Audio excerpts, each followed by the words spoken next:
In today's video, I'm going to teach you how to calculate loan interest and installments in Microsoft Excel.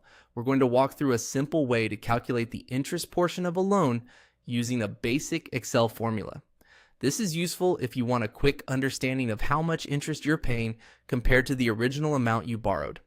Even if you're not an Excel expert, this process is very easy to follow. To begin, click on cell A2 and type in your loan amount. This should be the original principal, or the amount borrowed before any interest is added. Make sure you enter only the loan amount in this cell, since the next calculation will depend on it being accurate. Next, go to cell B2 and type the total interest amount. This is the full amount of interest that will be paid on top of the original loan.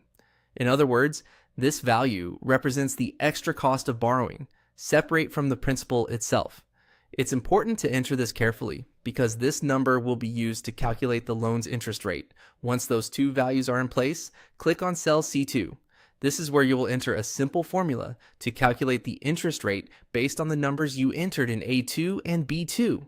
In this case, you're comparing the total interest amount to the original loan amount. In cell C2, type an equal sign, then B2 divided by A2.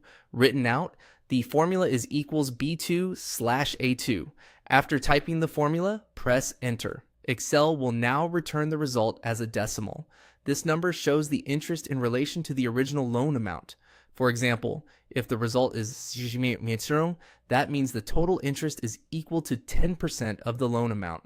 If needed, you can format the cell as a percentage to make the result easier to read and understand.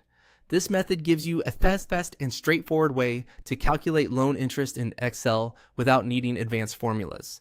It's especially helpful when reviewing lending terms, checking repayment costs, or building a simple financial worksheet. Take a moment to double check the values you entered, because even a small typing error can change the result. Once everything is correct, you'll have a clear picture of how the interest compares to the original loan amount, all with one simple formula in Excel.